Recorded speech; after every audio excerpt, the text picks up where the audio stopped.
What I'm trying to do in this school visit, along with several others during the past 3 or 4 months, is try to determine the next steps to take in the future, not to relive what's already been accomplished or not accomplished, but to determine what to do in the future. And I had a wonderful meeting with some of the best teachers I've ever talked with. A very, very intelligent, mature, dedicated group of teachers that we had a private meeting earlier before my tour of the school where we talked about 3 areas where I sought advice regarding recommendations to make in the future. The first is regarding compensation. If in the future we do have more money for potential teacher pay raises, I think the big issue and big debate will be how to distribute those teacher pay raises.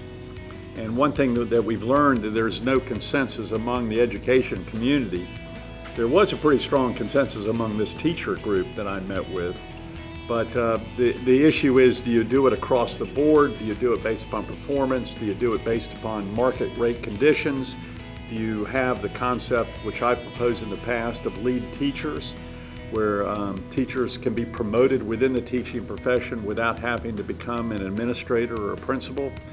And we discussed all those options with the teachers that we had today and had a very, very good discussions. The teachers here at Riverwood are extremely energetic. They believe in putting extra duty into their job, but they also want to be rewarded for that extra work and extra leadership responsibility. And that is something that more coincides with what Catherine and others have recommended to me in past proposals and most likely future proposals. But to hear them talking about pay distribution in the future was extremely interesting and I think conducive to maybe future proposals for North Carolina. The second area we talked about was technology. And one thing that we did get from that meeting was, first of all, technology is no doubt having a very positive impact on trying to deal with each individual student's own unique needs. And it's been very, very positive impact on this school. And I saw it in several classrooms with the smart boards and computers and other things. And it's also helped with group teaching an awful lot, which we saw in a couple of the classes, more team teaching efforts.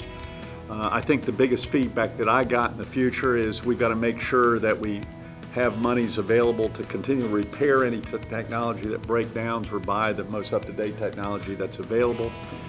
I'm pleased to report that we've tripled the budget in textbook and technology. I'm not sure if that always gets down to the school itself, because the county may have unable to adjust those numbers too, but we got very good feedback on that. We also put money in this year's budget for next year for training teachers on technology, and I think most of the teachers would agree they need additional training on technology. Sadly, especially if you're anywhere close to my generation, the students might know more about the technology than the teachers do. So I think that's going to be a major points of emphasis, is providing more training for teachers with the use of technology. Technology does you no good if the teacher is not trained on how to use that. The new teachers coming out of college most likely are, but the more veteran teachers, that technology didn't exist, and we need to help them with that. And the last thing was testing. We've had a testing task force now in place almost 2 years, and we're struggling with which tests to drop and how to implement tests.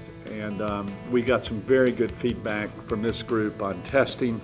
I think there's a total consensus among all the teacher groups that we've visited that there is too much testing, and not all the testing is beneficial for all the kids, because some kids respond differently to tests versus other types of learning. And what's kind of ironic is the way we're teaching now, we're teaching more of an individual basis, not lecture basis, more team teaching, and yet our tests have not adapted to this type of teaching method. And hopefully by next year we'll have some solid recommendations. In fact, maybe even by the end of this year, our teachers work group will have solid recommendations to the State Board of Education on what tests we can drop, which tests we could possibly consolidate. And I think the major other issue that we get from teacher feedback is the tests are just entirely too long, especially for young students. To expect them to take a 2 or 3 hour test is mind-boggling in a hot room. Even finding the monitors, I think, are difficult for these tests.